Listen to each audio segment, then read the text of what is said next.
My name is Rebecca, and I'm an artist. Not the kind you see in fancy galleries, but the kind who spends her days in a modest charity center painting with kids who've seen more than they should. I've always believed that art can heal, and every day I see it happen with these children.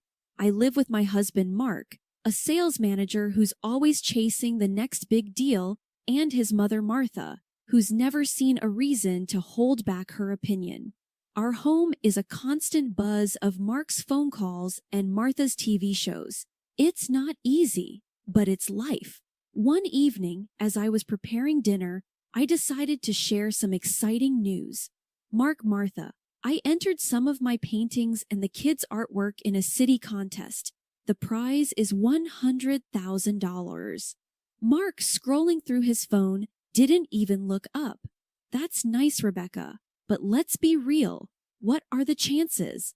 Martha snorted. With those street kids' drawings, you're dreaming, dear. I tried to explain.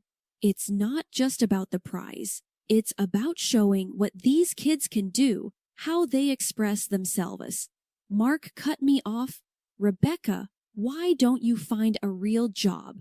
Something that actually pays. I sighed, looking at my half-chopped vegetables. It's important to me, Mark. This job, these kids, they matter. Moreover, my salary at the center is quite enough to pay bills and food. Martha waved a dismissive hand. We need real money, Rebecca, not child's play. I finished dinner in silence that night. As I lay in bed, I couldn't help but feel a mix of excitement and disappointment. I believed in my dream, in the magic of art, and maybe, just maybe, the contest could be a new beginning. But at home, it felt like my dreams were nothing but whispers in a storm. I closed my eyes, picturing the colorful, chaotic art room at the center, the place where my heart felt fullest. Tomorrow, I'd go back there, to my little haven of paints and smiles, away from the doubts and the cold reality of my home life. This contest, it was more than a chance for money. It was a chance to prove to myself and maybe to Mark and Martha that what I do is valuable, that it has the power to change lives. And with that thought, I drifted off to sleep, dreaming of vibrant colors and the sound of children's laughter. Each day at the charity center was a journey into a world where paint and canvas became tools of transformation. They're surrounded by children who had seen the darker side of life. I found my purpose. We painted murals together. Walls turned into vibrant stories of hope, each brushstroke a testament to their resilience. I remember one afternoon, a shy little boy, Timmy, who had never picked up a brush before, created a bright sun with rays stretching across the wall. His smile as he stepped back to admire his work was brighter than the sun he'd painted. Moments like these were my daily reminders of why I did what I did. But at home, the story was starkly different. One evening, I returned home, still carrying the joy of the day's achievements, eager to share. I approached Mark and Martha in the living room. Mark, look at this, I said, showing him a picture of the mural Timmy painted. This sun, he's never drawn anything before. Mark glanced at the photo and then back at his phone. That's nice, but it's just a drawing, Rebecca. Kids doodle all the time. Frustration welled up inside me. It's not just a doodle, Mark. It's a big step for him. He's been through so much. Martha cut in sharply. Rebecca, when will you stop playing therapist with paint? It's a child's drawing, nothing more. You need to start living in the real world. Her words felt like a slap. It's not just playing, Martha. These kids, they find a voice through their art. It's healing for them. Mark let out an exasperated sigh. Healing? What about our mortgage, Rebecca? Your healing isn't going to cover it. You need a real job. I clenched my fists, trying to control the rising tide of anger and hurt. This is a real job, Mark. It's making a difference. Martha snorted. Difference? What difference does it make when I'm ashamed to tell my friends where you work? You need to wake up and see reality, Rebecca. I stood there, words failing me. The gap between my world at the center and my world at home had never felt so vast. In one, I was helping to rebuild lives. In the other, I was constantly reminded of my supposed inadequacy. That night, in the solitude of my studio, I stared at the blank canvas. The harsh words from earlier echoed in my mind, drowning out the laughter and joy of the day. I picked up my brush, and with each stroke, I tried to paint away the hurt, the doubt, and the feeling of being undervalued. The day was winding down at the charity center, the walls echoing with the lingering laughter of children. I was cleaning up the paints when my phone rang, displaying an unfamiliar number. "Hello, Rebecca Thompson speaking," I answered. "Miss Thompson, this is John Harris from the City Arts Council. Congratulations, you've won our citywide art contest. The prize is $100,000. We'll be in touch soon for further details and to discuss an additional opportunity to collaborate with the city." The news hit me like a wave. I won. My voice trembled with a mix of shock and joy. "Yes, indeed. You and the children's work truly stood out," John replied, his voice warm with genuine admiration. I thanked him profusely and hung up, my heart racing. This was beyond my wildest dreams, a validation of our efforts, of the children's talent, and in some way of my own. I shared the news with the children, and their reaction was heartwarming. Their cheers and claps filled the room with an energy that was almost tangible. This was our collective victory. Later, as the center quieted down, I sat with Lisa, the psychologist, over a cup of tea. I shared my apprehensions about breaking the news at home. Mark and his mother have never really seen the value in what I do. They might just see the money, I confided. Lisa leaned forward, her eyes thoughtful. Why not test their reaction? See if this win changes their attitude. It might reveal their true colors. Her suggestion struck a chord.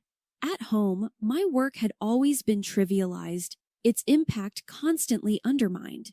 This significant recognition could indeed be the litmus test for their genuine sentiments. I pondered over Lisa's advice as I made my way home. The idea was both unsettling and necessary. If the money swayed their attitudes, it would uncover the uncomfortable truth about their regard for me and my work. Stepping into the house that evening, I decided to hold off on sharing the news just yet. I wanted to observe, to plan my approach carefully. Lisa's words echoed in my mind, and I knew she was right. It was time to find out the truth. However uncomfortable it might be, I went to bed that night with a mix of anticipation and apprehension. I was sure of Mark's love, or at least I wanted to be, but Lisa's proposal was an opportunity to see beyond my hopes, to understand the reality of my home life. I agreed with her. It was a test worth taking. That evening, I decided it was time to put my plan into action. Sitting at the dinner table with Mark and Martha, I took a deep breath and said, "I have something to tell you. I won the city art contest. The prize is $100,000. The reaction was immediate and dramatic. Mark's fork dropped to his plate with a clatter, and Martha's eyes widened in disbelief. $100,000, Rebecca. That's incredible, Mark exclaimed, his usual indifference replaced by surprising enthusiasm. Martha, who had always been quick with a critical word about my job, suddenly softened. "Dear, that's wonderful news. We're so proud of you," she said, her tone unusually warm.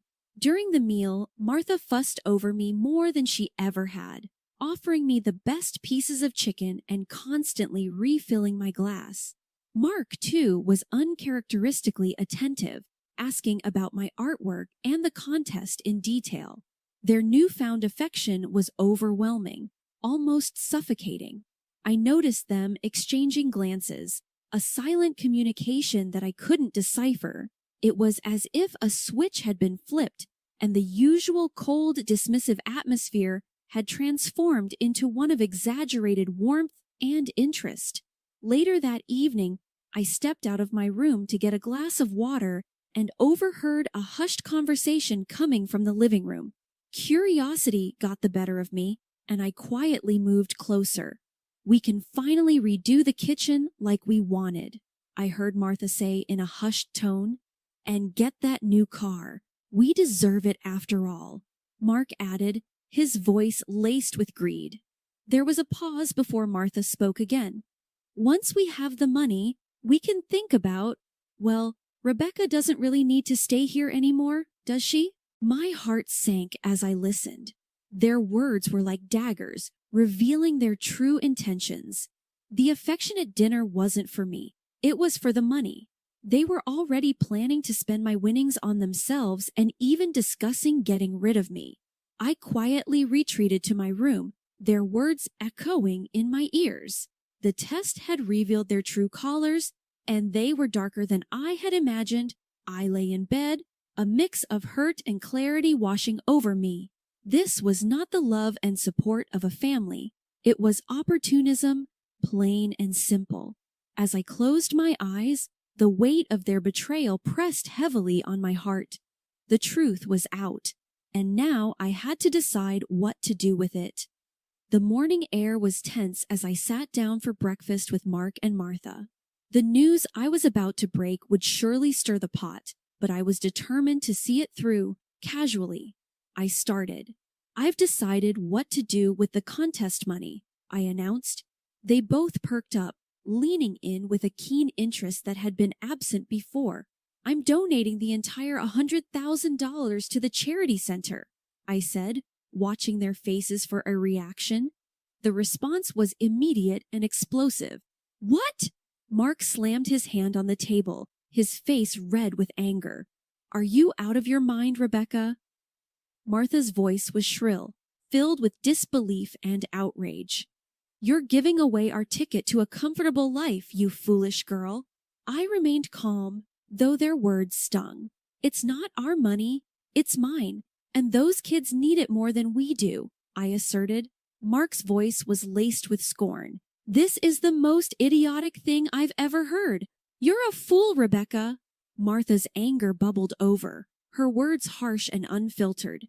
"You've always been a disgrace, pretending to be some saint with those street kids, and now this, throwing away a fortune."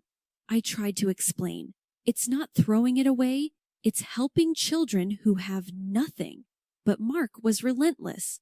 "It's not just about the money. You've always been this way, naive and foolish. I should have seen it sooner. I was planning to wait, spend the money first, but now I want a divorce, Rebecca.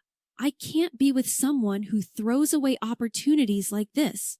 His words cut through me, but they also brought clarity. This was the reality of our marriage, stripped of any pretense. I looked at them both, my decision firm. "If that's how you feel, then it's clear to me now. This marriage, this relationship was never about us. It was about convenience, about money." Without another word, I stood up and walked away from the table, away from the vitriol and greed. Their shouts and insults followed me, but they no longer had the power to hurt me. I had seen the truth, and it had set me free. The days following my announcement were cold and quiet. The house felt more like a battleground than a home. Mark and Martha avoided me, their disappointment and anger hanging in the air like a thick fog. I was packing some of my belongings in the bedroom when Mark walked in. His face was hard, his eyes void of the warmth I once knew. "So you're really doing this? Throwing away our life for some charity?" he asked, his voice edged with bitterness. "I'm not throwing away our life, Mark. I'm choosing to do what's right with my money," I replied, folding a sweater into my suitcase. He let out a harsh laugh. "Your money. It was supposed to be our ticket out of here, Rebecca, and you just gave it away like it was nothing." "It was never about the money for me, Mark. It's about helping those kids, something you never understood," I said, feeling the finality of the moment. He tightened his face. "You know what, Rebecca? Maybe it's better this way. I can't be with someone who doesn't see reality. I want a divorce." The words stung, but they didn't surprise me. "If that's what you want, Mark, I said quietly. He turned to leave, then stopped. You were always a fool, Rebecca. I just didn't see it until now. After he left the room, I sat on the edge of the bed, the weight of his words sinking in. The love I thought we had was overshadowed by greed and misunderstanding. As I carried my suitcase downstairs, Martha didn't even look at me. Her disdain was clear, her silence louder than any words. Stepping out of the house, I felt a sense of relief mixed with sorrow. The chapter of my life with Mark and Martha had closed, but ahead of me was a path of my own making. I got into the taxi, glancing back at the house one last time. This wasn't just an end, it was a beginning. A beginning of a life where I could be true to myself and my dreams, free from the chains of greed and misunderstanding.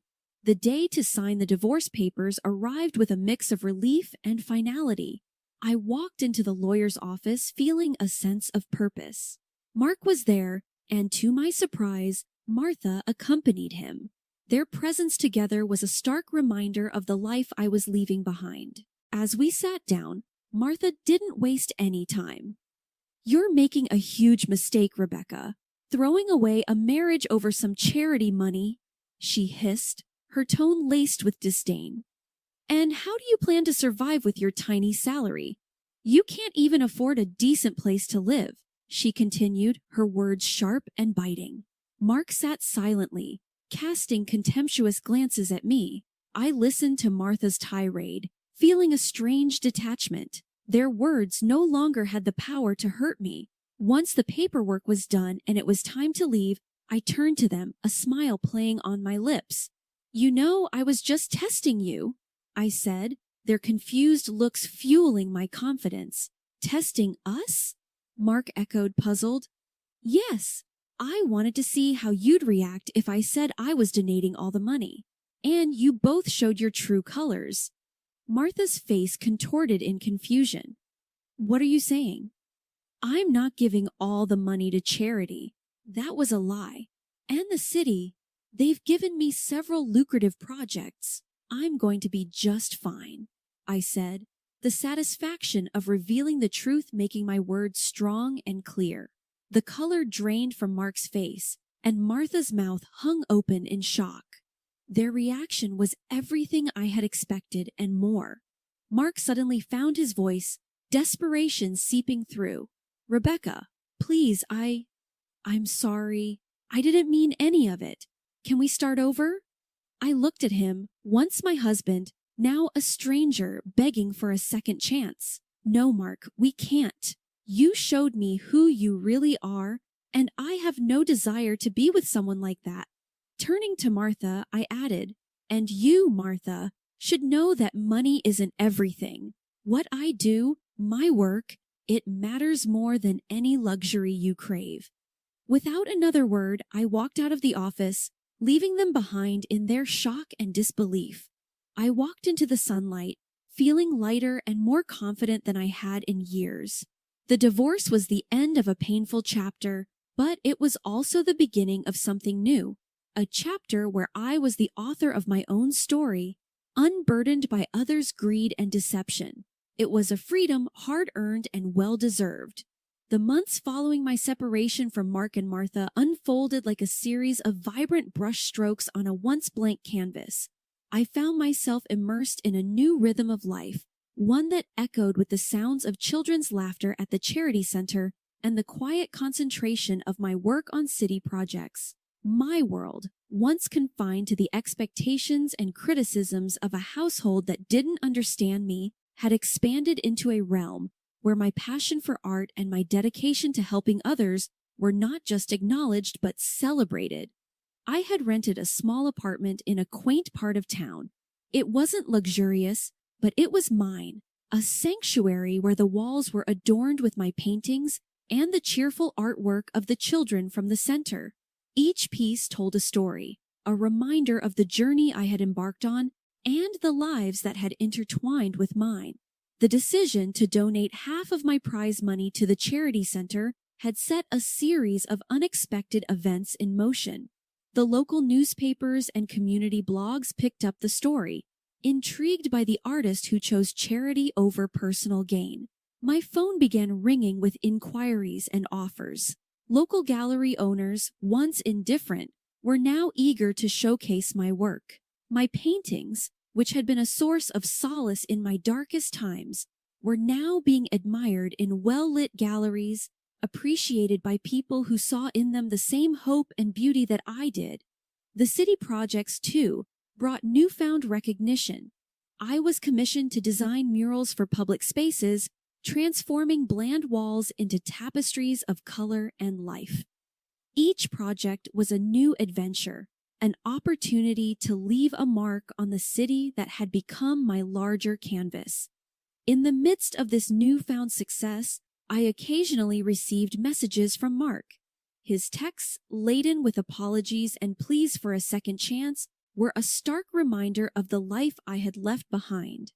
I read them sometimes with a mocking smile, but mostly with a sense of detachment. The pain he had caused was a part of my past, a chapter that had closed the day I walked out of that house. His words, once capable of cutting me deeply, now seemed superficial, like ripples on the surface of a lake that could not disturb its depths. Evenings in my apartment were a time of reflection and creativity. I would often sit by the window, a cup of tea in hand, looking out at the city lights, thinking about the twists and turns my life had taken. The betrayal and hurt had been a crucible, burning away the illusions and leaving behind a clarity of purpose. I realized I had found strength in my vulnerability, courage in facing the unknown, and an unshakable belief in the power of art to heal and transform. On weekends, I conducted art workshops at the Charity Center. The children, each with their own story of resilience, continued to be my greatest inspiration. We painted together, our collective imagination turning blank canvases into expressions of joy, pain, and hope. I saw in their eyes the reflection of my own journey, a testament to the healing power of art. As the city embraced my work, my personal life too began to flourish in new ways. I made friends in the art community, a group of eclectic and supportive individuals who appreciated me for who I was. We shared stories, laughed, and dreamed together. For the first time in a long time, I felt a sense of belonging. One evening, as I finished a painting for an upcoming exhibition, I stepped back to take it all in. The vibrant colors on the canvas, the sense of accomplishment, the peace that filled my heart. It was a far cry from the days of doubt and belittlement. I had emerged from the shadows of a stifling relationship into the light of self-discovery and fulfillment. As I closed the lights that night and settled into bed, I thought about the future. It was unwritten, full of unknowns, but I was no longer afraid. I had weathered the storm and found my rainbow on the other side. My story was one of transformation, a reminder that even in our darkest moments, there is the potential for a masterpiece. And I was just getting started. My name is Amanda, and for as long as I can remember, responsibility has been my steadfast companion. Our humble abode was always a hive of activity, filled with the laughter and chaos of my two younger brothers. It intensified with the arrival of my baby sister when I was just 9. "Amanda, dear, could you help with Emma's diaper?" my mom would call out, her voice weary from working long double shifts. Dropping whatever task I was engaged in, I would dash to assist. This was our norm. Everyone contributed. Everyone, except Emma. From the outset, Emma was the exception. "She's just a baby. Let her be," my dad would insist, dismissing any concerns about her behavior. I observed my parents exhausting themselves daily, dad at construction sites and mom cleaning homes, to ensure we had enough to eat and could dare to dream. Caught in the middle were my brothers, Mike and Daniel, often overshadowed by my responsibilities and Emma's exemptions. At dinner, knowing glances were exchanged whenever Emma's tantrums were rewarded yet again. After high school, I was determined to escape the relentless cycle of scraping by. My job at the local diner wasn't glamorous, but it marked a beginning. Every dime I made was stashed away in my college fund jar, hidden in my closet. At night, I'd count my savings, dreaming of the day I could enroll at the community college. My dedication didn't go unnoticed, and soon I was promoted from waitressing to managing the diner's finances. College no longer seemed unattainable. I enrolled in evening classes, balancing work and studies with an unanticipated fervor. The fatigue was palpable. Many nights I fell asleep on my textbooks, only to rise at dawn for another workday. Observing Emma's carefree life, sleeping till noon, skipping school, facing no repercussions, only spurred my determination to succeed. "You're going to burn yourself out," my dad cautioned one night, finding me studying past midnight. Smiling, I responded, "Maybe, Dad, but I'm going somewhere. I promise you that." My hard work paid off. I earned my college degree, which opened doors I had only dreamed of. Hired as a junior analyst at First National Bank, I poured the same tenacity into my job as I did into my studies. Within months, my supervisor commended my rapid progress, hinting at a bright future. Perhaps my knack for numbers and navigating office politics were skills honed from years of managing family dynamics. Meanwhile, Mike and Daniel moved out, carving their own paths, while Emma continued her carefree existence at home. Calls from Mom about Emma's escapades were frequent: late nights, transient boyfriends, faltering grades. I listened but detachedly. That chapter of my life was behind me. I had my apartment, my career, my aspirations. Then, a call one morning disrupted everything. "Emma's pregnant, and the father has left for Nevada. He wants nothing to do with the baby," Mom revealed, her voice tense. Clutching the phone tighter, I realized how far I'd come, and how much had yet to change. Back home, of course, they would help her with the baby. Emma was still their precious little girl, now 17, and expecting a child of her own. I remained silent on the phone, already bracing for what I knew was coming next. "You'll help too, won't you, Amanda? Come over on weekends. You're so good with children." That was the moment I began crafting a repertoire of excuses: urgent work projects, professional development courses, client meetings, anything to preserve my much-needed free time instead of caring for another child. "I don't understand you anymore," my mom lamented during a particularly tense conversation. "You used to be so helpful." "I used to be a child who had no choice but to help," I retorted. "Now, I'm an adult with my own life." "But doesn't family work both ways, Mom? Or have you forgotten the checks I send every month?" That usually silenced them, at least for a while. The checks I wrote covered substantial expenses: Emma's prenatal care, baby supplies, and ongoing costs.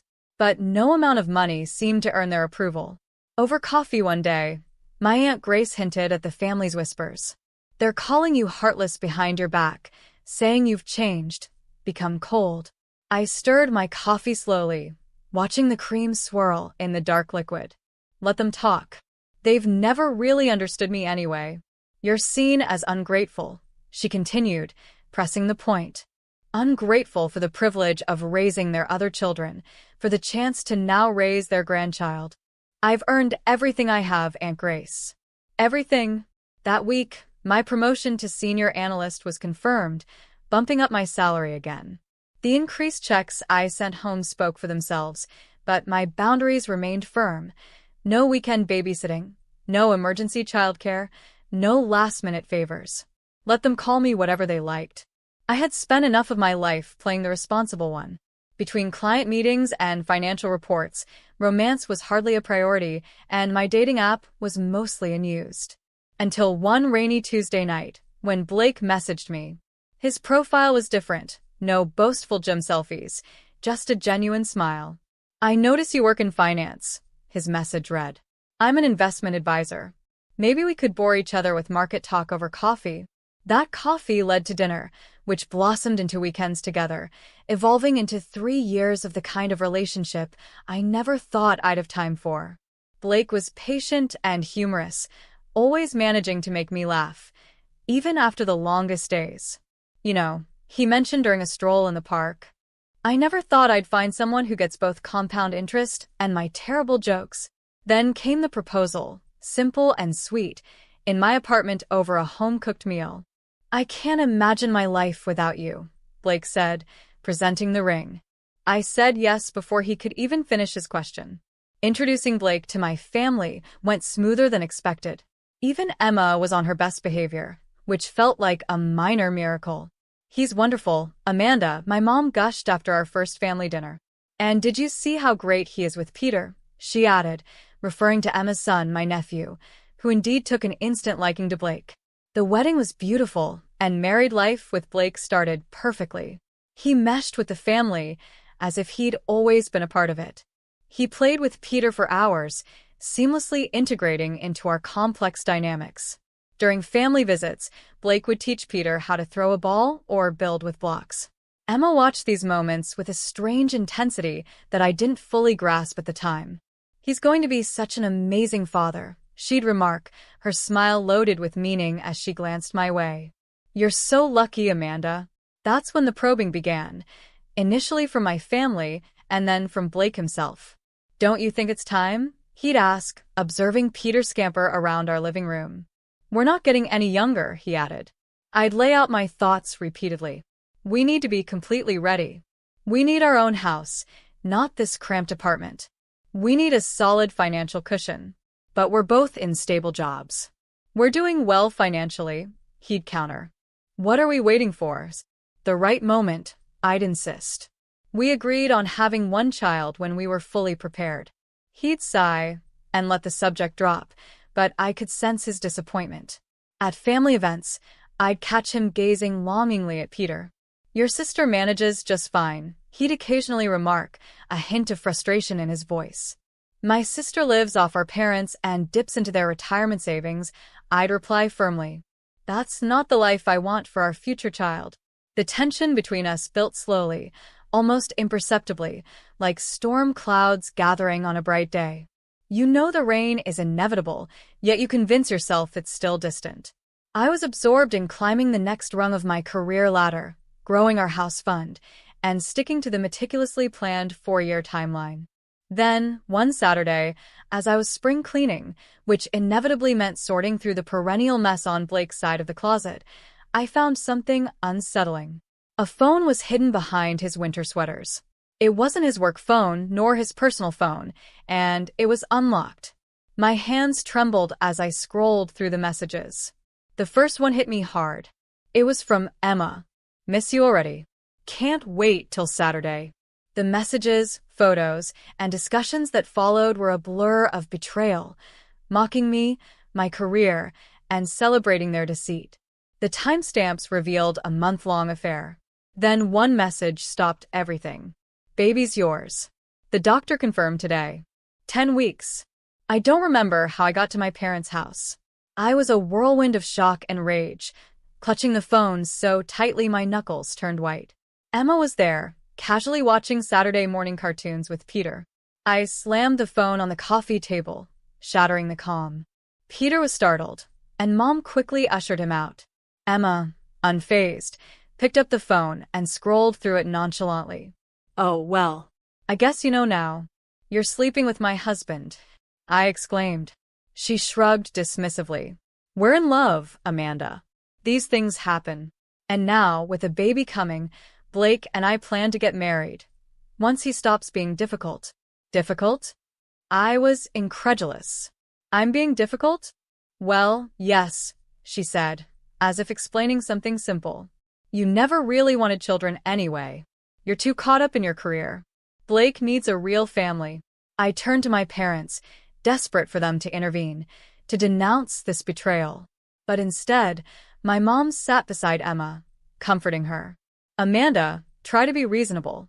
Peter needs a father figure, and Blake is so good with him." The realization that I was standing alone against what was now my entire family was crushing. As the reality of another baby coming settled in, my voice faltered. "My husband and sister are having an affair, and you expect me to be reasonable?" I choked out. Dad cleared his throat uneasily. "Well, you never really wanted children, honey. And Blake, he's always wanted to be a father. Maybe this is for the best. When was the last time you cooked him dinner?" "Emma, she'd make a good wife," Mom added. I stared in disbelief at my family, all aligned against me, defending the indefensible. There was Emma, visibly pregnant with my husband's child, while Mom was already fantasizing about another wedding. Dad wouldn't meet my eyes, but his stance was clear. A proper wife, I echoed, my voice hollow. Like your precious Emma, who depends on you and betrays her sister? Emma rolled her eyes dismissively. Don't be so dramatic, Amanda. Just go back to your big office and your important meetings. Leave the family stuff to people who care about it. I barely recall the drive back from my parents' house. The world seemed surreal, as though I was observing someone else's life crumbling, not my own. When I entered our home, Blake was in the living room, acting as if it was just another normal Saturday. Hey, honey, he greeted, moving to hug me with that familiar, now sickening smile. I stepped back, holding up the secret phone I had found. Want to explain this? His expression shifted, from confusion to recognition, then to fear. Where did you find that? He stammered, clearly flustered. In our closet, while cleaning. You really should find better hiding spots for your affair phones, I retorted. Amanda, I can explain. The messages? The photos?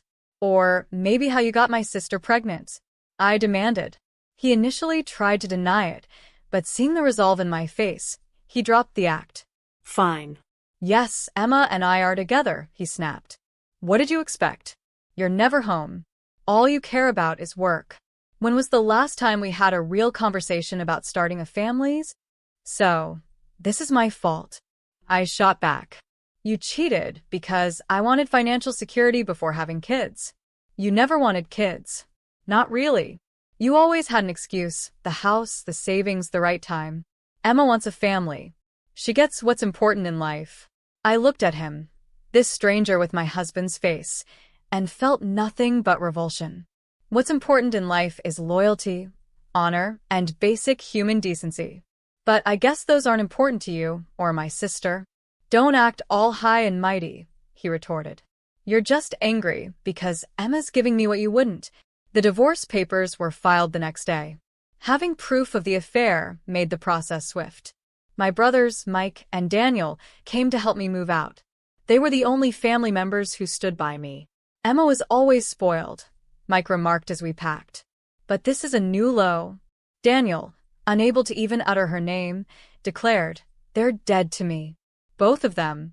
Through my brothers, I inadvertently kept abreast of updates I'd rather avoid. Blake and Emma had a quiet wedding, attended by my beaming parents. Emma gave birth to a girl.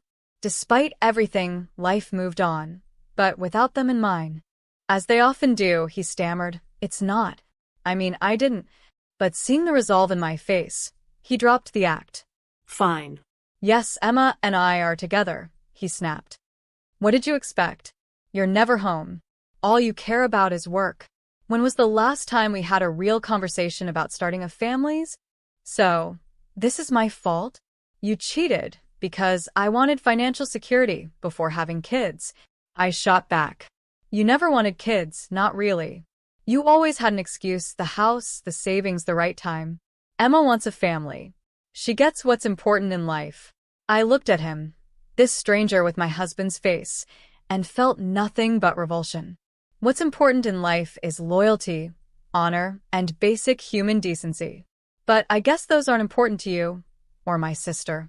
Don't act all high and mighty, he retorted.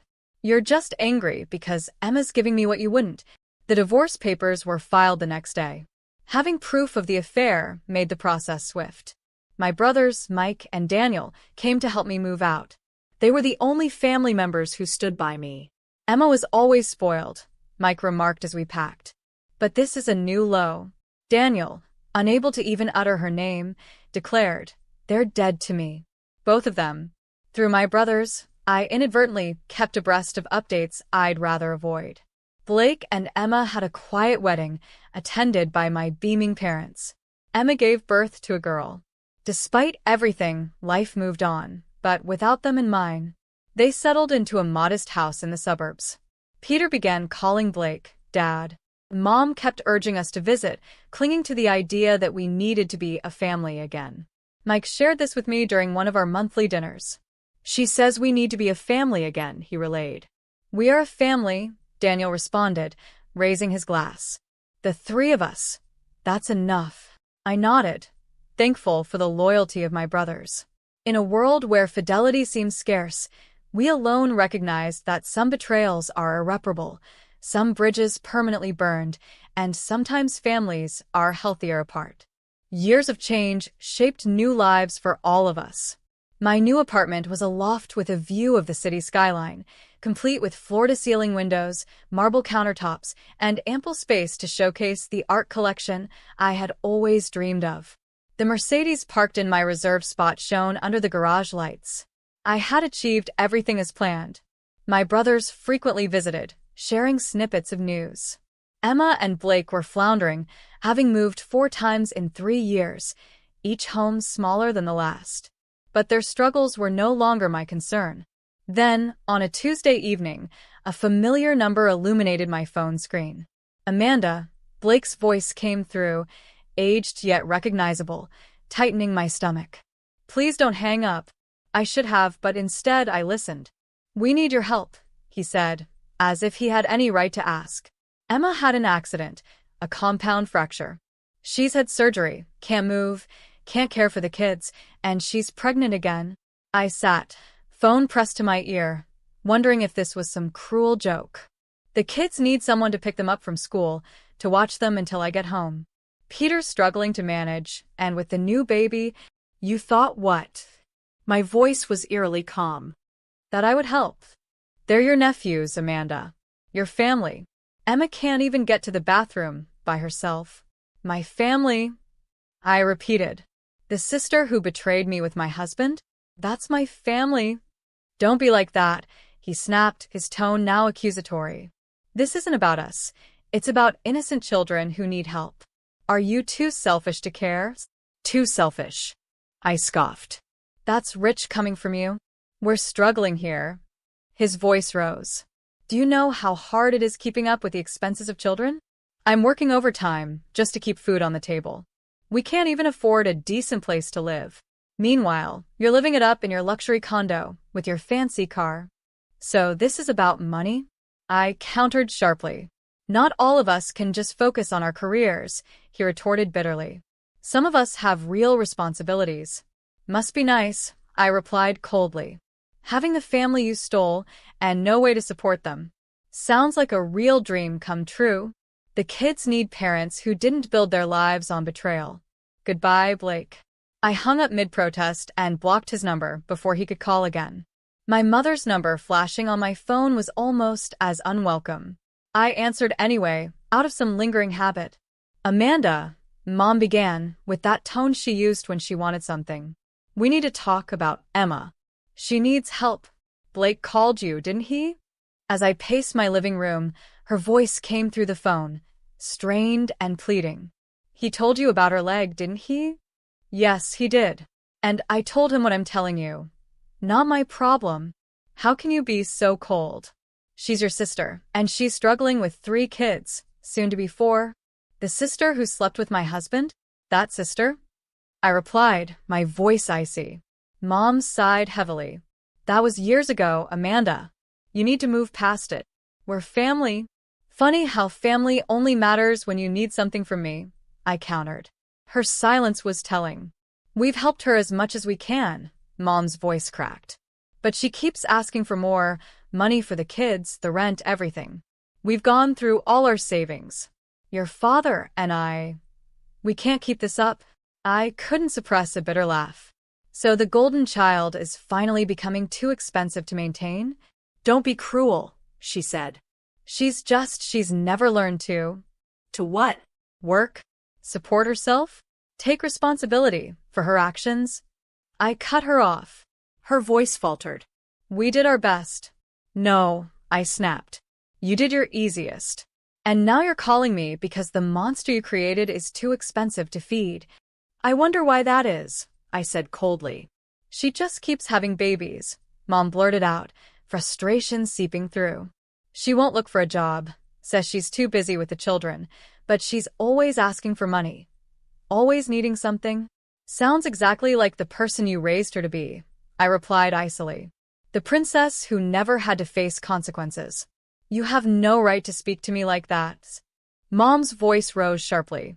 I am your mother. And whose fault is it that Emma turned out this way? Who taught her that she never had to work for anything? That someone would always bail her out? We did our best. Mom shot back. No, you did your easiest, I snapped.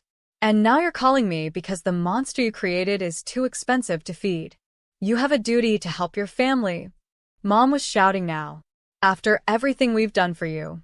I interrupted, my voice cutting through her rant. You mean like supporting my sister when she had an affair with my husband? Or like calling me selfish for wanting financial security before having children? I don't owe you anything. I hung up before she could respond, my hand shaking with years of pent-up frustration. The view from my apartment suddenly seemed like the sweetest revenge, a life built exactly as I'd planned it, without their help or their approval. Later that evening, while I was reviewing quarterly reports, Mike called. You'll never guess who tried calling me today, he said. Emma, I guessed, already aware that the desperation tour was making its rounds. Bingo, he said with a snort. Wanted me to help with the kids. Maybe loan them some money until they get back on their feet. As if they were ever on their feet to begin with, I muttered. What did you tell her? The same thing Daniel told her yesterday.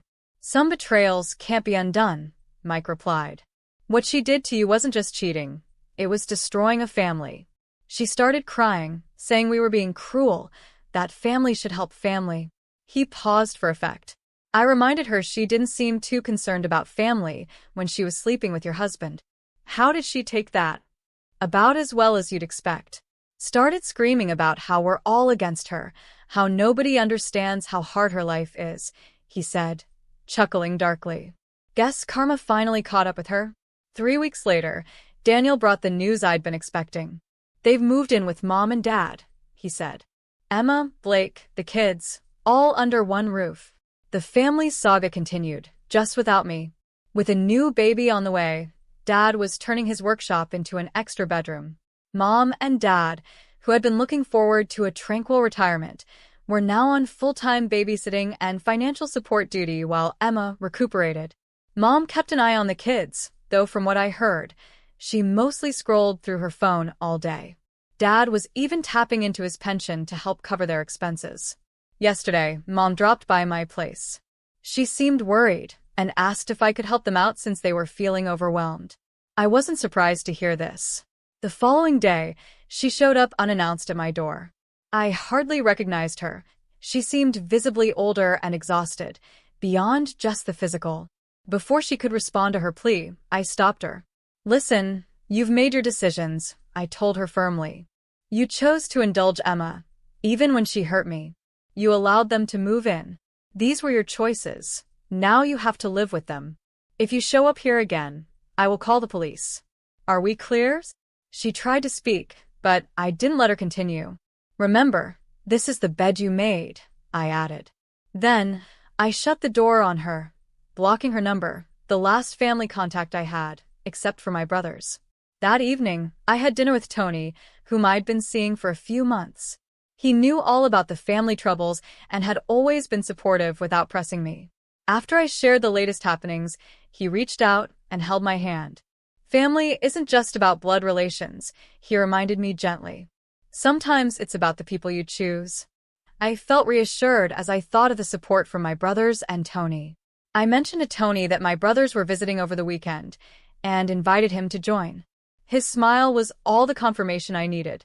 For the first time in a while, I felt genuinely content with where I was and the choices I'd made.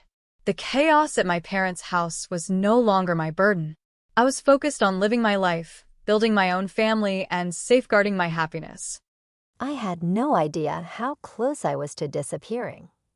Years later, Mom told me that she wasn't sure they could afford a child when she learned she was expecting me. They were barely making ends meet, and Dad wasn't earning much. However, my grandparents, my dad's parents, later learned about the pregnancy. They went above and beyond because they were so excited. They handed their house to Mom and Dad, a lovely home near a good school in a pleasant area. They even pledged to provide financial assistance. Life was nice for the first few years after I was born in that household.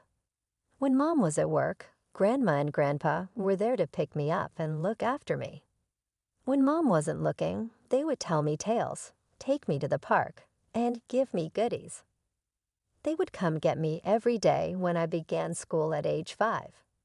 We would visit the playground or get ice cream.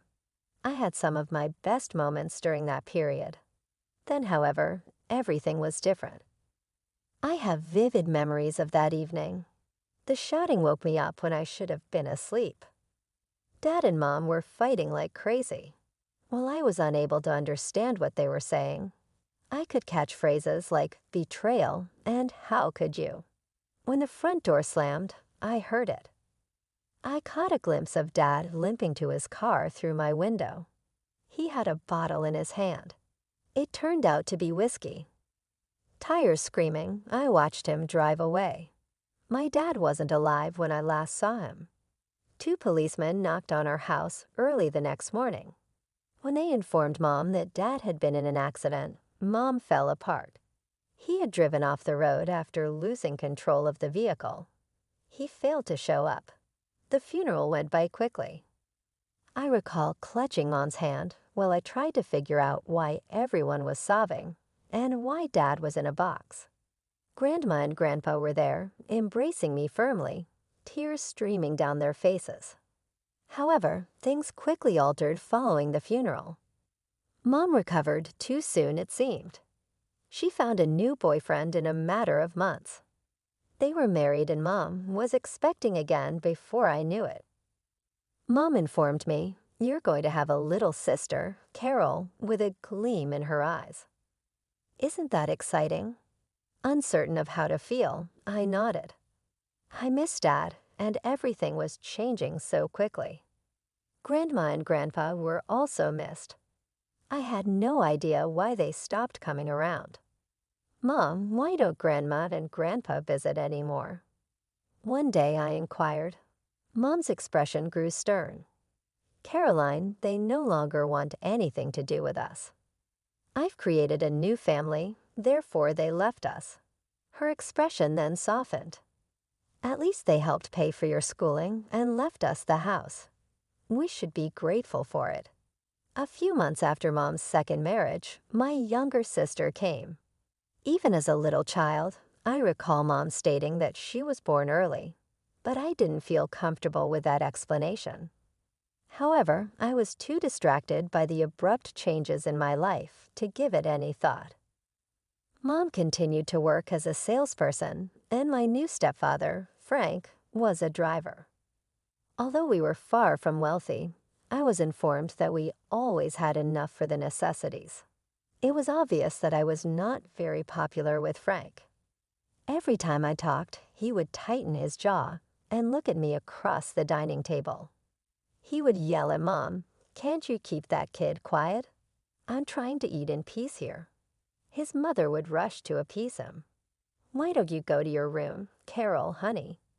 Later, I'll bring you food." These instances increased in frequency over time. Anything seemed to irritate Frank, especially me, and he had a short fuse. When Mom wasn't around, his face would contort in disdain as he called me names. He would spit out, "You're nothing but a freeloader. A load. You are aware of it, aren't you?" With a mute nod, I fought back tears. I mean, what else could I do? My sister and I were treated quite differently by Frank. He was all smiles and love with her. He would give her toys, bounce her on his knee, and talk to her in a voice so lovely it made my stomach flip. "My little angel is there. Daddy has a surprise in store for you." Mom began looking for methods to hide me from view in an effort to keep Frank pleased. Every time Frank got home, she would go to my room and shut the door after me. For hours, I would sit there and listen to the noises of a contented family on the other side, talk, laughter, and the clatter of silverware on plates. I couldn't understand why I was treated like an unwanted visitor, why I had to dine by myself in my room, and why I couldn't roam about freely in my own house. As I grew older, the isolation intensified. Family holidays, I wasn't invited. Trips to visit Frank's friends and relatives, I was left behind. Even when people came to our house, I was told to stay in my room and keep quiet. "We don't want to upset Frank," Mom would say, her eyes pleading. "You know how he gets." And I did know. I'd seen his rages, heard the crashes and bangs when something set him off. So I stayed quiet. I stayed out of the way. I became a ghost in my own home. The only times I felt any semblance of normalcy were the rare occasions when Mom would take me shopping or run errands with her. But even then, there was no room for fun or freedom. It was all business, quick and efficient, always with an eye on the clock. "We can't be too long," Mom would say, checking her watch nervously. "Frank will be home soon." As the years passed, I retreated further into myself. I became shy and withdrawn. At school, I barely spoke to anyone. But in the privacy of my room, in the worlds I created in my mind, I found an escape. I'd make up stories, grand adventures where I was the hero, where I was wanted and loved. When I turned 16, my life took an unexpected turn. Spending most of my time alone in my room, I'd become pretty good at using the internet to escape my reality. One day, I stumbled upon an online publishing house that was looking for fresh voices in children's and young adult literature. On a whim, I submitted some of my stories. To my shock, they loved them. Before I knew it, I was working with them regularly, writing stories, and helping develop educational apps for kids and teens. For the first time in years, I felt proud of myself. My ideas were popular, my stories were being published, and best of all, I was earning my own money. I saved every penny I could, watching my bank account grow with a sense of excitement I'd never felt before. One day, feeling particularly bold after a big payment came through, I decided to share my success with Mom. We were alone in the kitchen. Frank was out on a long-haul drive, and my sister was at a friend's house. "Mom," I said, my voice shaking a little, "I've got something to tell you. I've been working for this publishing house, writing stories and stuff, and well, I'm making pretty good money." Mom's eyes widened. "Really? Oh, Carol, that's wonderful. I always knew you were a smart girl." Her praise, so rare these days, made me glow. But then her expression changed, becoming calculating. "You know," she said, leaning in close, "this is perfect timing. We've been having some financial troubles lately." My heart sank. I should have known better than to hope for simple pride or happiness. "The thing is," Mom continued, "this house is so big, and the upkeep is expensive. Raising you hasn't been cheap either. We've been exhausted trying to provide for you all these years." I felt like I'd been slapped. Haven't I been the one locked away, barely even part of the family? How had I been such a burden? Remember that college fund we set aside for you?" Mom said, not meeting my eyes. "Well, we had to use that money for the house, you know.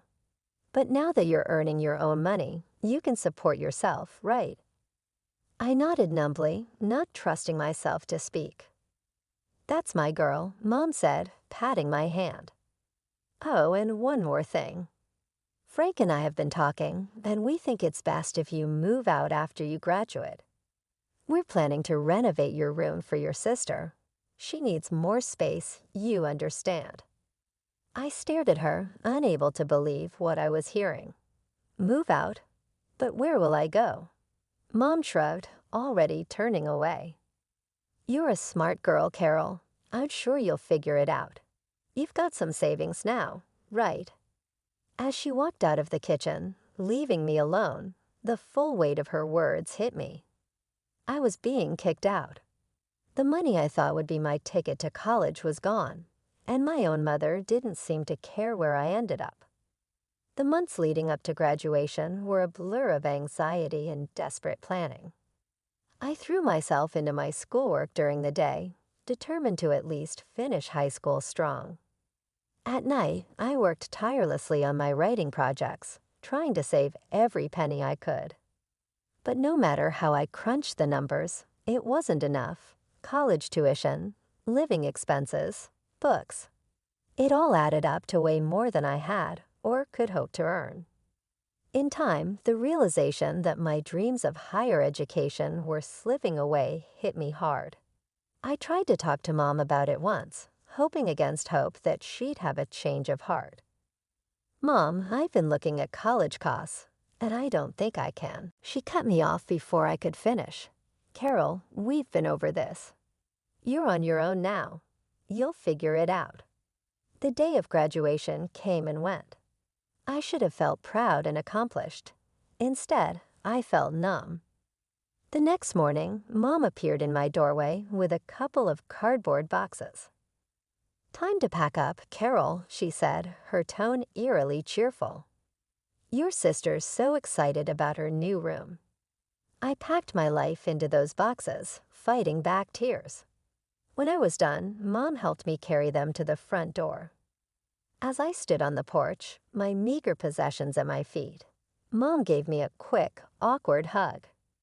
"Good luck out there," she said, and then the door closed behind her. I stood there for a moment, shell-shocked. Then, taking a deep breath, I picked up my boxes and walked away from the only home I'd ever known. With what little money I had, I managed to rent a tiny studio apartment. It was in a sketchy part of town, and the sound of sirens often kept me up at night, but it was mine. I decided to postpone college for a year. I had no choice, really, and focus on work. I reached out to my contacts at the publishing house, practically begging for more work. To my relief, they were more than happy to oblige. "We've been impressed with your work, Carol," my editor told me. "How would you feel about writing some children's books for us?" I jumped at the opportunity. Soon I was working around the clock, churning out stories and illustrations. The work was demanding, but I loved it. For the first time in my life, I felt like I was good at something, like I had a purpose. Living alone wasn't easy, but I was used to fending for myself. I learned to budget, to cook simple meals, to navigate the public transit system. I even made a few friends in the building, other young people trying to make it on their own. But despite my best efforts, saving for college remained a distant dream.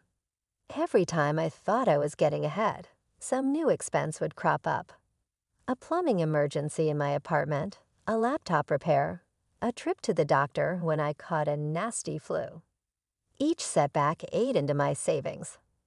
It had been a year since I'd left home when my phone rang with a number I never expected to see again. My mother's voice came through, sickly sweet and unfamiliar. "Carol, sweetie, how are you? I've missed you so much. Why don't you come visit us this weekend?" Suspicion immediately flared in my gut, but curiosity got the better of me. I agreed to visit, packing an overnight bag with a mix of anticipation and dread. As soon as I arrived at my old home, my suspicions were confirmed. Mom was overly affectionate, hugging me tightly and peppering me with questions about my life. It felt artificial, like watching a bad actress perform. "Oh, Carol," she said, "you must be tired from your trip. Why don't you sleep in your sister's room tonight? She can take the guest room." I nodded, bemused. My sister, now a teenager, rolled her eyes but didn't argue. The next morning, I woke to the sound of familiar voices downstairs. Curious, I made my way to the kitchen, where I froze in the doorway. Sitting at the table were two elderly people I hadn't seen in years, but recognized instantly: my grandparents, my dad's parents. Grandma's eyes lit up when she saw me. "Carol, oh, look how you've grown." I stood there shocked as they explained why they were there. "We're moving to a nursing home soon," Grandpa said, his voice gruff with emotion. "But before we go, we wanted to make sure you're doing well, that you're prospering." "Yes," Grandma chimed in. "Tell us all about your college. What are you studying, dear?" I opened my mouth, not sure what to say when Mom jumped in. "Oh, Carol's doing wonderfully at school, aren't you, honey? Top of her class, just like always." I stared at her, unable to believe the lies flowing so easily from her lips. My grandparents looked pleased, but they still had questions. "That's wonderful," Grandma said. "Could we talk to Carol alone for a bit?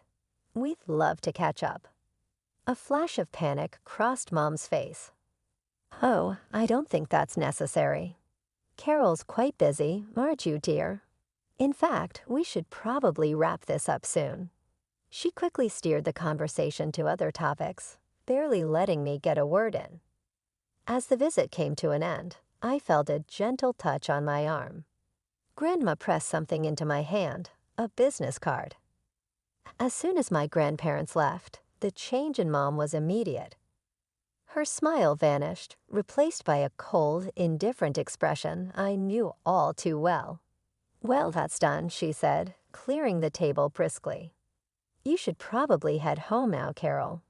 I'm sure you have things to do." I stood there, the business card burning a hole in my pocket, as Mom shoved me out the door. The warmth and affection of moments ago were gone, replaced by the cool detachment I'd grown up with. As soon as I got back to my tiny apartment, I pulled out the business card my grandmother had slipped me.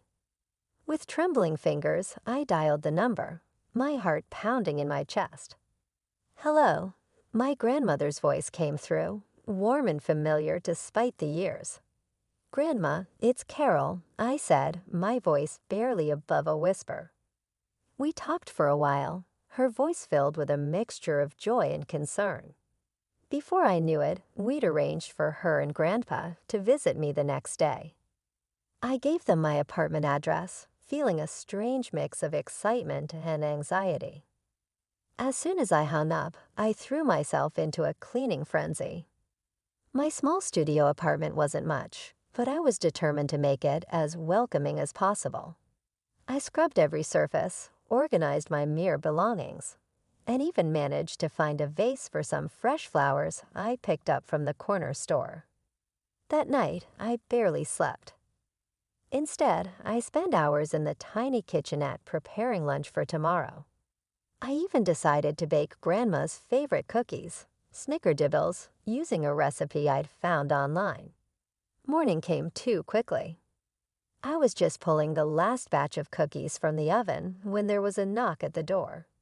Taking a deep breath, I smoothed down my shirt and went to answer it. There they stood, Grandma and Grandpa. For a moment, we all just stared at each other, years of separation hanging between us. Then Grandma stepped forward, enveloping me in a tight hug. "Oh, Carol," she whispered, her voice thick with emotion. "Look at you, all grown up." As I ushered them inside, I saw their eyes widen as they took in my small apartment. Confusion flickered across their faces. "Carol," Grandpa said slowly, "why are you living here? Your mother told us you were living in the house." Before I could even begin to explain, they launched into a story that turned my world upside down. "We've always wanted to be part of your life," Grandma said, her eyes brimming with tears. "But your mother, she kept us away." They told me about the night my father died, the real story. My mother had been unfaithful. She was already pregnant with my sister when my father found out. He wanted a divorce, but then the accident happened. I sat there, stunned, as they continued. The house I grew up in, the one Mom and Frank still lived in, was mine, left to me in my father's will. "We've been sending money for your care every month," Grandma said, reaching for my hand. "After you graduated, we increased the amount, thinking you were in college and needed more." The room seemed to spin. All this time struggling to make ends meet, and there had been money meant for me, a house in my name. We wanted to make sure you were living comfortably in the house, that everything was okay, Grandpa added. That's why we came to visit yesterday.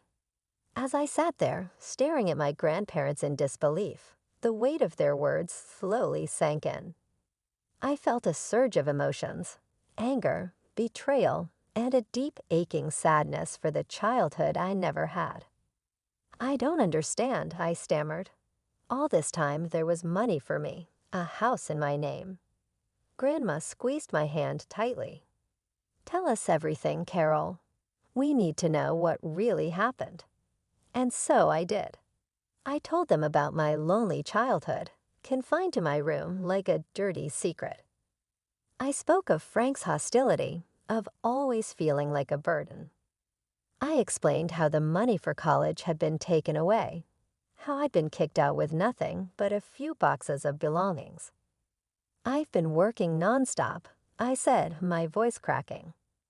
Writing children's books, living in this tiny apartment, trying to save for college.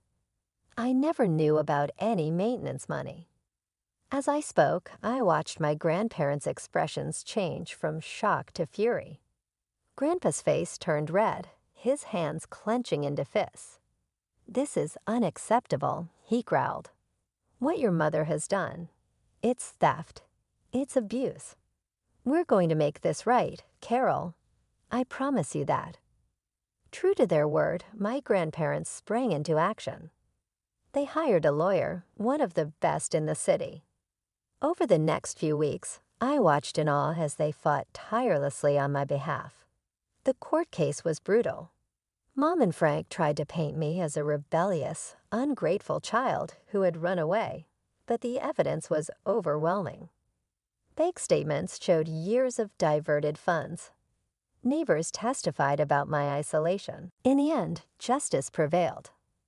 The judge ruled in our favor, evicting Mom and Frank from the house that was rightfully mine.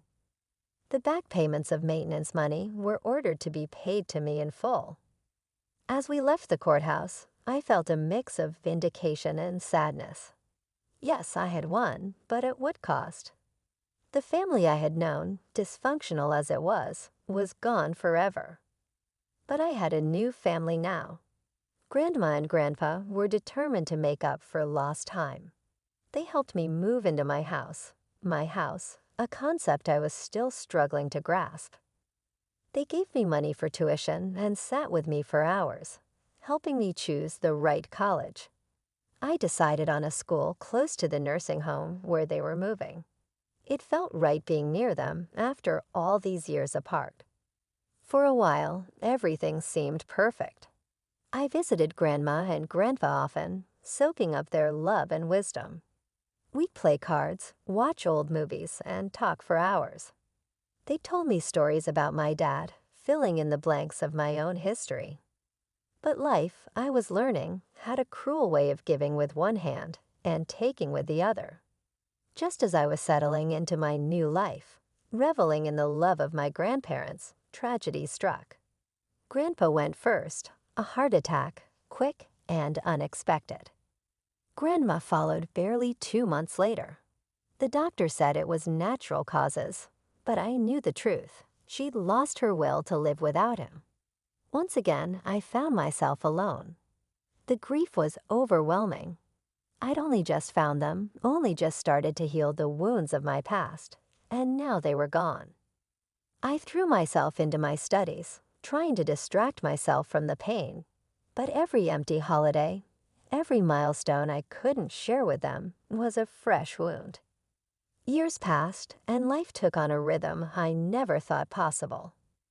I graduated college with honors, landing a job at a prestigious publishing house, the same one that had given me my first break as a teenager. With the inheritance from my grandparents, I bought a cozy apartment close to work, a place that was truly mine. My financial situation had dramatically improved.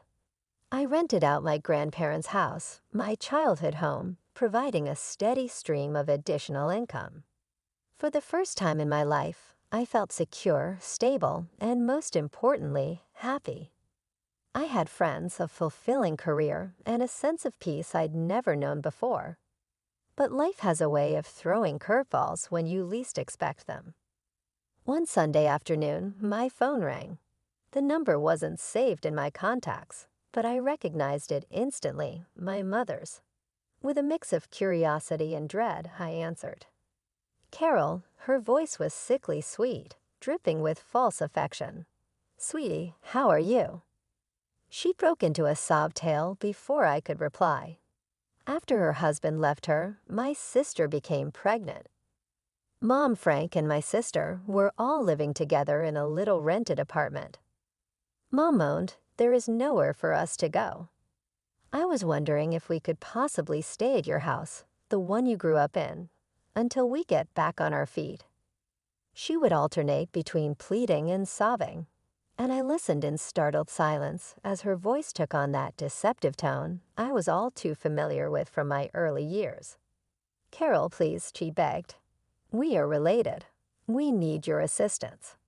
Memories of the lonely evenings spent imprisoned in my room, the years of emotional abuse and neglect, and the day she evicted me with only a few boxes of possessions came flooding back as she talked. Relatives. At last, I spoke in a chilly tone. It's impressive that you said that, Mom. When you locked me up like a nasty secret, where was this family? When you ejected me with nowhere to go, where was that? That's all behind us, Carol. No, I interrupted her. That isn't the past. Right now, it's right here. As usual, you're just contacting me because you need something from me. I was no longer that lonely, afraid girl, but I could just hear her fumbling for the appropriate words to control me. Mom, do you want my advice? Take care of your own issues. Work it out for yourself. When you kicked me out, didn't you tell me that? However, Carol. Good luck, I murmured, repeating what she had said years before. You will require it. I hung up without waiting for an answer. As I blocked her number, my palm trembled, yet I felt as though a burden had been lifted. I had borne the weight of her neglect and rejection for years. However, I was now at last free. I have a new girlfriend. I'm going to live here with her, so I'm divorcing you, and you're going to go to your parents. I don't understand what you are saying. I don't need you anymore. I can leave you with my parents if you want to be a breadwinner or a housekeeper, Noah. You understand, my parents-in-law and my husband laugh at me. They are the worst kind of people. But for me, it's better that way. Then you all need to leave. My name is Noah, and I am a 32-year-old office worker. I have lived my whole life working. After graduating from college, I started working for a major company. For about 10 years, I worked hard and obtained qualifications for promotions. Thanks to that, I am now a department manager at such a young age. I am blessed with a boss who always has something useful to say to me. In a group of highly motivated and talented subordinates, I was very fulfilled in my work. But my personal life was not at all fulfilling. I had a boyfriend once when I was a student, but none since I started working. Worried about my situation, a friend of mine hosted a dinner party for me. That is where I met Matthew. He was kind, had a nice smile, and gave me the impression that he was very personable. And since he was the same age as me, we had a lot in common, and it was fun talking to him. We soon became friends, exchanged contact information, and started going out to eat alone together. Then he confessed his feelings for me and we started going out together. We got along well and he proposed to me, and we ended up getting married. I was so happy to be married to the man I love so much. And soon after, I went to his parents' house to greet them. His parents were very kind and welcomed me with open arms. Noah, it's nice to meet you. I can't believe such a beautiful person came to be Matthew's bride, cried. I am so proud of my son for bringing a good woman here. Hey, Mom and Dad, stop it, Noah is getting scared. Oh my, if you really think so, you can say it. That's right, it's a compliment, so it's okay. His parents were very friendly and easy to talk to, just like him. Noah works for a major company, doesn't she? Oh no, that's great. It's cool to be a woman who can work hard. Will you quit your job when you get married? Married? No, I'm going to keep working. Well, you've got a good job at a good company. That's better. I was relieved. According to my friends around me, I had heard that their mother-in-law told them to quit the job. They say that they are often told that it is a wife's job to support her husband, so I was glad. I thought to myself that my would-be mother-in-law was generous. After greeting my parents, we were married. My heart was filled with excitement for the new married life that was about to begin. My husband moved into the house I was living in, and we started our new married life together.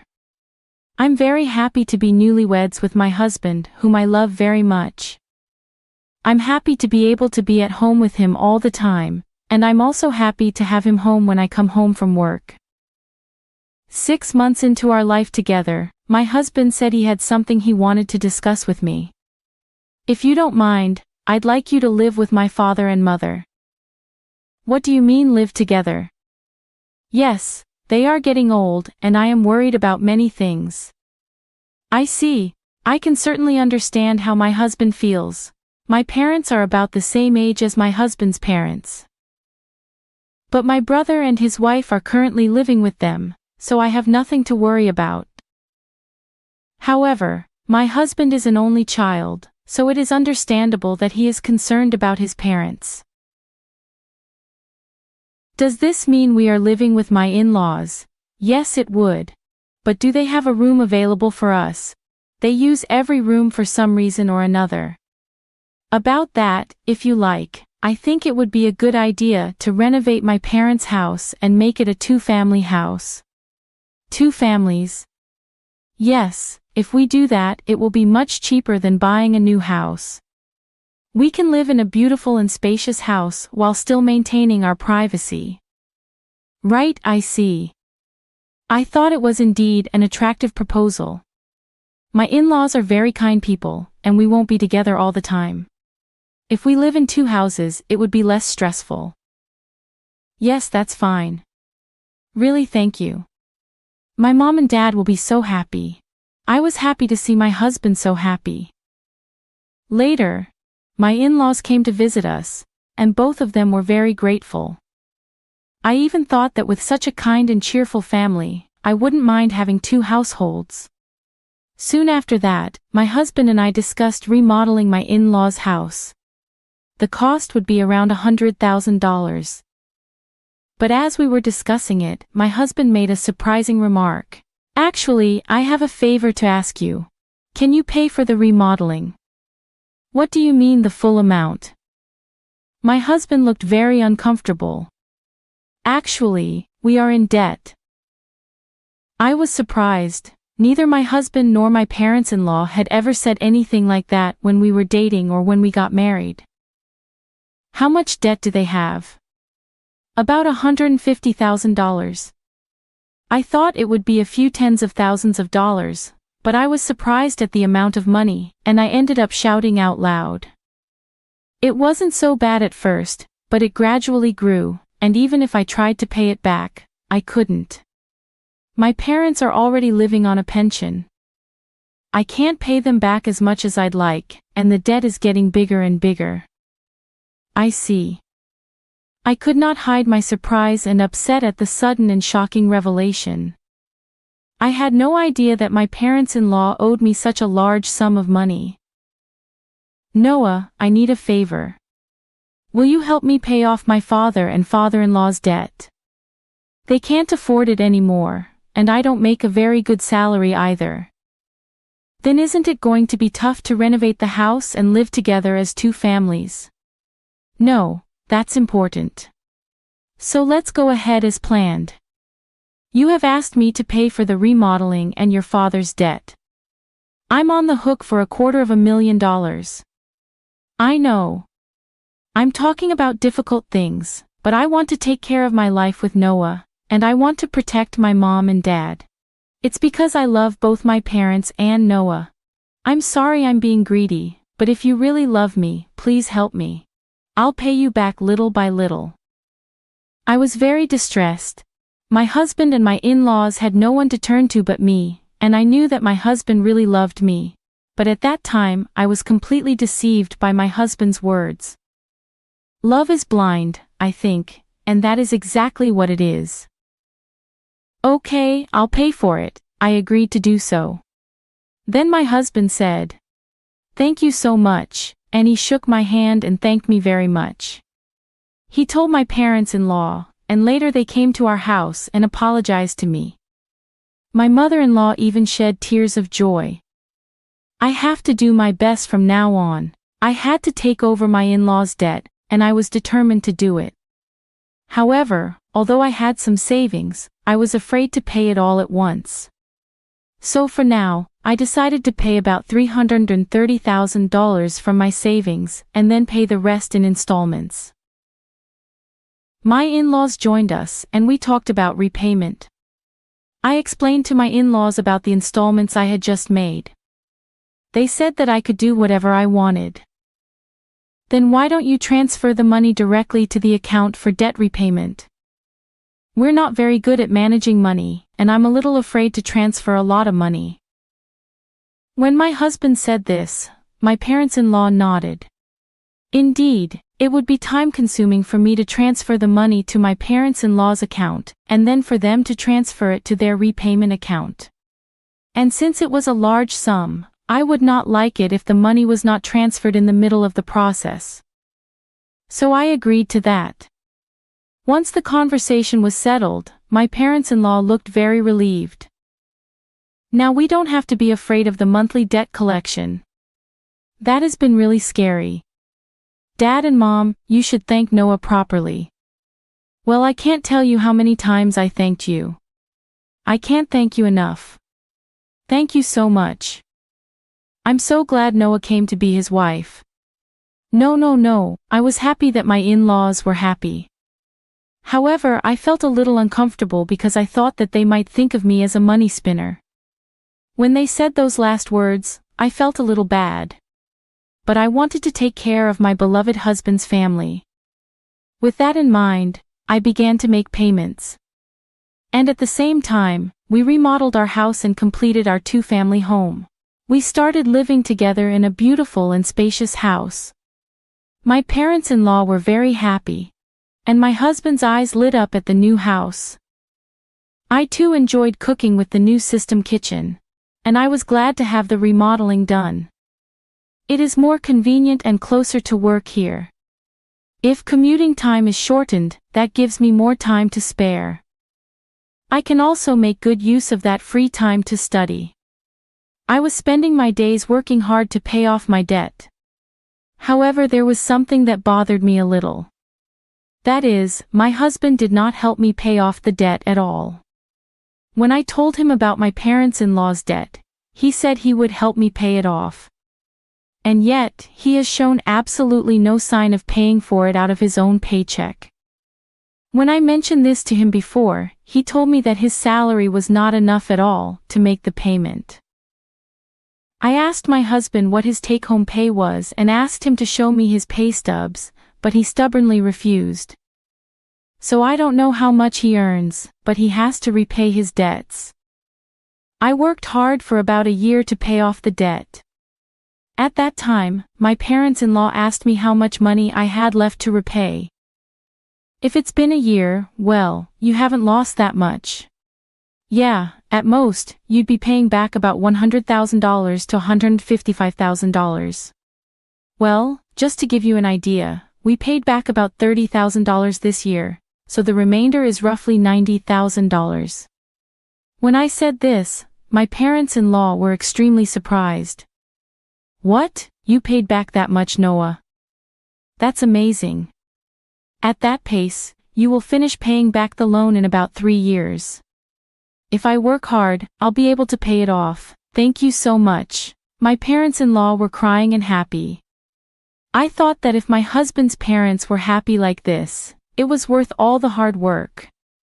A few days later, however, I encountered an unexpected situation. I had to work overtime that day, so I told my husband I would be home late. However, the work went surprisingly smoothly, and moreover, many of us had free hands, so we were able to leave on time. So I hurried home as usual, thinking I would cook dinner for my husband. But when I opened the front door, there were my parents-in-law's shoes. Oh, my mother-in-law and her family are here, I thought. They must have something to do. So I walked toward the living room. Then I heard my parents-in-law and my husband talking about something. You were right to marry that woman, weren't you, Matthew? You did great. I can't believe you got a woman with that much money. When I heard she works for a big company, I was really cautious and seduced her. You should be more grateful. Oh my, you're one of the people who created that debt. What? But I'm the one with the least. What are you talking about? How much did you spend on horse racing? Your gambling is terrible. I get a jackpot once in a while, so there were times when we were in the black. How can you be in the black when you owe $150,000? But at this rate, we'll be able to get out of debt and get back on track. That's really great. And she even remodeled our house. I got a really good wife. Well, I'm going to throw her away after she pays off the debt. My husband and parents-in-law laughed. I was so stunned that I couldn't move from the front door for a while. After calming down a little, I made a loud noise as I closed the lock and said, "I'm home," from the front door. When I went to the living room, my parents and in-laws and husband greeted me with smiles. "Oh Noel, welcome home, good job, good job. Well then, we're going back to our room, let's have dinner together again." I was so afraid of this gentle smile of my parents-in-law because I had heard their earlier conversation. Likewise, this man who was pretending to be a good husband with a smile on his face shocked me. I wondered what I had been doing to try to pay them back. "Didn't you say you had to work late today?" "Yeah, I've been working a lot more than I expected, so I decided to hurry up and cook dinner and came home on time." He didn't know that I tried my best to act calm until dinner so that my husband would not realize what I had done. Then, when my husband was taking a bath, I stayed in my room and cried alone. But crying as hard as I could made me want to give my husband and in-laws a break. I cried as hard as I could. From then on, I acted quickly. I began to prepare for the divorce, and then steadily made plans for what to do after the divorce. About 3 months passed. I pretended to be happy and told my husband that I had paid off my parents-in-law's debt. My husband rolled his eyes. "What, you paid off the debt? That's $150,000. That was supposed to take roughly 3 years, right?" "Actually, I have quite a bit of money saved up, but I was afraid to pay it off all at once. So I started taking out a little bit from my salary and savings. But we were already below $100,000. And I thought it would be better to pay it all off at once." "I see. Do you mind if I check?" I asked to see my bank book. I showed my husband the bank book. "Oh, it's true, $90,000 was paid all at once." My husband tried to contain his excitement as much as possible, but I could see that he was itching to get out of there. "Wow, Noel, thank you. My dads are going to love this." My husband put his hands on his face and seemed to be crying, but I knew it was just an act. He was pretending to cry. Soon after that, my parents-in-law also came and thanked me. "Thank you so much. I'm so glad I met Noel. You're like God." If I had not known any of this, I would have surely been happy to be along for the ride, having been deceived. But I already know what these people are really like, and I only acted because I was ready for my plan. A few days later, my husband asked to speak with me. My husband looked very serious. "What on earth?"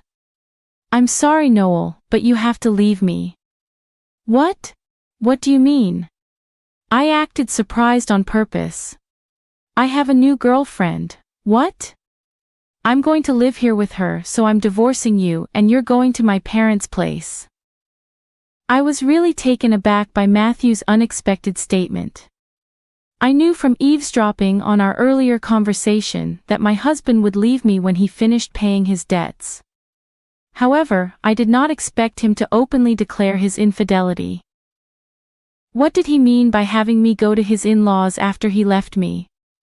I don't really understand what you mean. When I said this, my husband's mood turned sour, saying, "You're not very understanding at all. I don't need you anymore. But as a breadwinner or a housekeeper, I can keep you here." Oh no. Then the front door opened and my in-laws came in.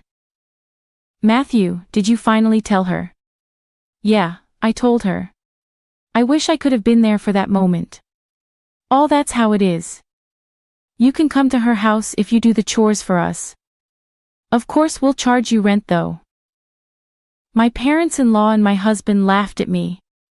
They are the worst people ever, but that's more than I can say for me. "Then all of you need to leave." My in-laws rolled their eyes at my comment. "What are you talking about? Have you forgotten? I can easily pay for the renovation myself. You changed the name of the house to mine. That's why I have the rights to this house. I can decide who to let live in the house and who to kick out." The faces of my in-laws turned blue at my comment. Then they finally remembered about the title of the house. I was really dumbfounded. "I'm sorry, but you can't live here anymore. If we get divorced, you'll be strangers." Oh no! My in-laws realized the gravity of the situation. But my husband, not wanting to be outdone by me, retorted, "But you took over our debt and paid it in full. You're the one who's losing money. If we had no debt, we could at least afford a new place to live." "That's true. Thank you for letting us live in a nice house while you pay our debts." My in-laws and husband said as much. So I told them the fact. "I'm sorry, but I didn't pay off the rest of the $90,000 debt." "What?" "No, but you had money missing from your bank book." "That was just a separate account that I created and moved around, so that the debt hasn't changed. For $90,000. I just haven't had the collections come yet because I've been paying large sums of money continuously. But I think it's time for them to come." "So you are responsible for paying the rest." My husband and in-laws went pale. Then I shot them a warning. "Matthew, you told me you were having an affair, so you should pay the alimony. I'll charge your partner for the affair too." "Oh no, she went out with me even though she's beautiful because I own a house and have money. If they charge me alimony, she'll dump me." "I don't care anything about that," I said. "No, I apologize. Please don't leave us. My husband is afraid of being dumped by the adulterer, and my in-laws are afraid of being dumped by me. They are truly selfish and scum parents and children in every way. I have nothing to do with you people anymore, no matter what you say. I have also put this house on the market. I will also have you pay your debt of $60,000 that I paid on your behalf through my lawyer." Oh no, the in-laws froze, stunned by the loss of everything they had. I then demanded a divorce and alimony from my husband through my lawyer. I also demanded alimony from the adulterer.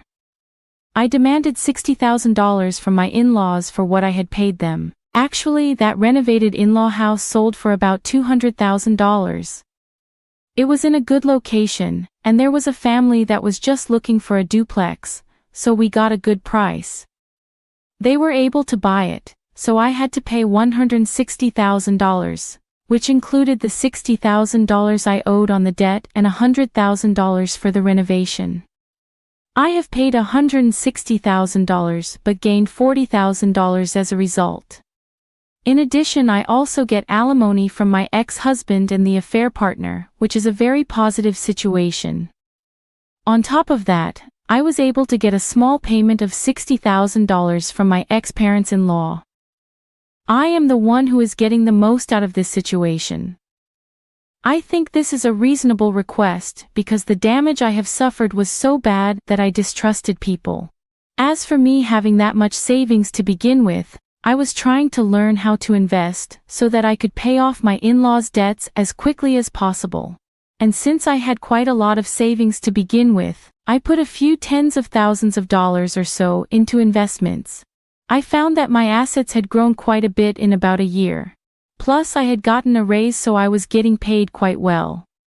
So, I was able to take such a drastic step because I had saved a lot of money. I was the biggest beneficiary, and my former in-laws were back in debt and they lost their house. To be honest, I think they deserved it because they cheated me. People like that should go to hell. For once, I should reflect on what happened to me this time and develop a better eye for people. From now on, I will also continue to save and increase my assets so that I can live a luxurious life in my old age. And I want to make many happy memories with people I can truly trust. What did you think of the story? And please subscribe to our channel. See you in the next video. To give you some context, my mother-in-law loves showing off even the smallest of achievements in the most dramatic way possible. Despite her lack of real sophistication, she goes out of her way to pretend she's the center of attention. One prime example is the monthly club party she hosts. To be clear, there's no actual club. She simply invites her friends and coworkers, people she calls her fellow experts, for an evening of boasting. They spend the night bragging about their accomplishments over the past month. Given this, you can imagine how thrilled my mother-in-law was to announce that my grandfather had arranged a destination wedding for me, including a 6-day stay. This was his generous gift, after I had shared my dream wedding plans with him multiple times. Since my budget was limited and the venue was small, I carefully created a guest list. My husband and I decided to prioritize guests from our large families. It was a tough task, but I managed to invite 22 people, while my husband invited 18 of our close friends and family members, whom we regularly interacted with. We were all set to send out the invitations. Then, my mother-in-law unexpectedly showed up at our house late one evening, uninvited and unwelcome. It was already 9 p.m., and her presence irritated me from the start. She demanded that we make changes to the guest list. I couldn't fathom why she believed she had a say in the people I wanted to invite to my own wedding.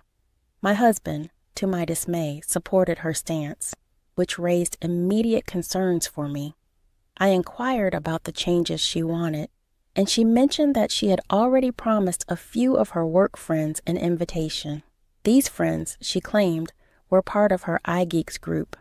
I politely informed her that there was no room left on the guest list, as every invitee was someone we had a close relationship with and interacted with regularly. I sought support from my husband, but he avoided my gaze and sided with his mother. Despite explaining the situation to her, she insisted that I make adjustments. Frustrated, I showed her the guest list, emphasizing that every individual on it was someone intimately connected to our lives, and there was simply no way to exclude them. She then suggested removing my cousin's sister, whom I had lived with for 5 years after college. Her reasoning was that my cousin had moved to Birmingham recently, and it would be inconvenient for her to travel to the States.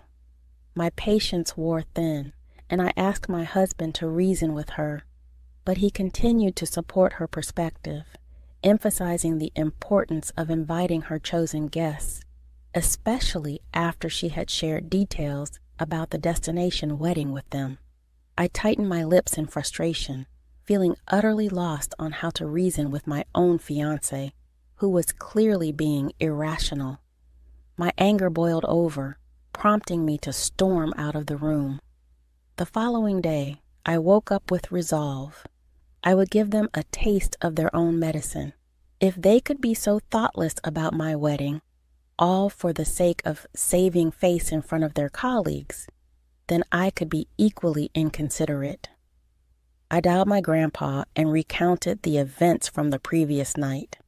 When I finished explaining, I made it clear that I wouldn't waste my energy trying to make them see reason. Instead, I decided to strip away the main attraction from their little charade. I informed my grandpa, whom I love dearly, that I was removing him and Grandma from the guest list, along with my dad's brother and his family. I also asked him to rescind the gift he was giving me, since he was no longer invited.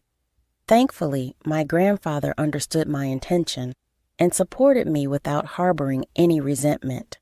When I sent the updated guest list to my mother-in-law and fiancé, they were taken aback. I calmly informed them that those were the only individuals I could remove, but in doing so, we had lost our wedding venue. I made sure my fiancé understood the urgency of finding a new venue within the next 2 months or postponing the wedding. Additionally, there was the hassle of reprinting the invitation cards and arranging accommodations for out-of-town guests. I wanted both of them to grasp that none of this predicament would have arisen if it weren't for the generosity of someone in my family who had funded half of our wedding. However, I didn't expect them to suddenly start apologizing for their actions. My mother-in-law came over again, expressing remorse for coercing me into altering the guest list. She implored me to call my grandpa and invite him back, asking him not to cancel the hotel reservation or make any changes. I couldn't help but wonder why she was apologizing now after she had already achieved what she wanted. She had made a commitment to her colleagues, and now they were receiving invitations. This weighed heavily on her, and she vocalized her frustration, noting that inviting them wouldn't make sense unless the wedding was at a destination. She emphasized that a non-destination wedding would be ordinary and uninteresting to others. Upon hearing her express these thoughts, my husband finally admitted that he regretted supporting her decision. However, I wasn't ready to let his actions off the hook so easily. I reminded him that he shouldn't need extreme measures for him to support me in obvious situations.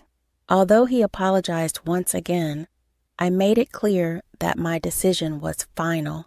It was a done deal, and even if I were to reinvite my grandpa, we wouldn't get back his incredibly generous gift. Was I being an angel for standing my ground? I recognized that ultimately the wedding was mine, and I should focus on myself. Yet, I couldn't help but feel a bit petty about not reversing my decision. Did this make me a bad person? However, my mother-in-law wasn't finished causing problems for us. As I mentioned in my previous post, I had no intention of asking my grandpa to reinstate his gift. This decision visibly upset my mother-in-law to the point where she began a habit of calling my fiancé every other day. She portrayed me as an ungrateful troublemaker seeking revenge. While yes, I had taken certain actions that made me feel good, her labeling me ungrateful when she was responsible for this situation felt like too much. But it didn't end there. She went a step further, advising my fiancé to reconsider his life decisions, insinuating that what I had done was just the beginning and that his life would be this way if he married me. During one of these conversations, my fiancé was speaking on speakerphone, and I overheard these hurtful words. I was grateful for this transparency because I knew that my fiancé typically concealed anything that could potentially create discord in our relationship. He did tell his mother that she had crossed the line, but he didn't confront her more assertively. It's his relationship with his mother, and I understand that I can't ask him to sever ties with her just because she dislikes me. However, I am aware that if her interference continues, I might reach a breaking point, as I can't imagine enduring this for the rest of my life. Today, I had a heart-to-heart with my grandpa, sharing the news about the new wedding venue we had secured. While it didn't align with the vision I cherished my whole life, it was still a beautiful place, and I found happiness in it. I reassured him that he was invited again, and his laughter warmed my heart. My gratitude and love for him overwhelmed me. He had consistently supported me in everything I did, and he continued to do so now. Confronting my husband about my mother-in-law's escalating behavior became necessary.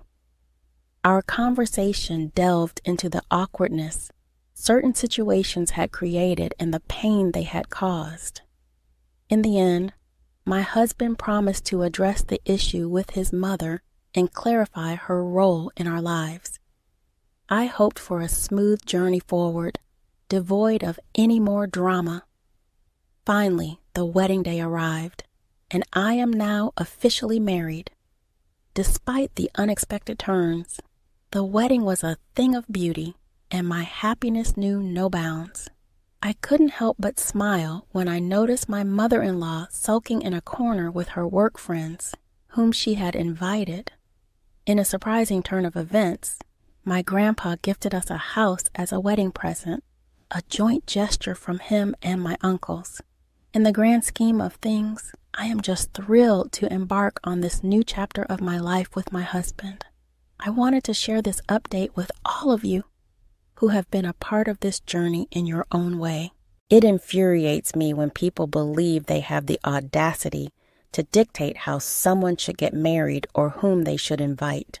It's high time someone reminded your mother-in-law that her time to influence these decisions is over. If she wants to flaunt, she can plan her own event in the future. You should firmly tell her to back off and leave you in peace. Are you absolutely certain about marrying that guy? Anyone with an ounce of insight would have seen through the manipulative game your mother-in-law was playing. And yet, he supported her. You're not clueless, but perhaps you should scrutinize your life choices more closely. On a personal note, I live in Queensland while my family resides in New South Wales. Recently, my parents and my 27-year-old sister decided to invite themselves to my house for a week-long holiday after their cruise got canceled.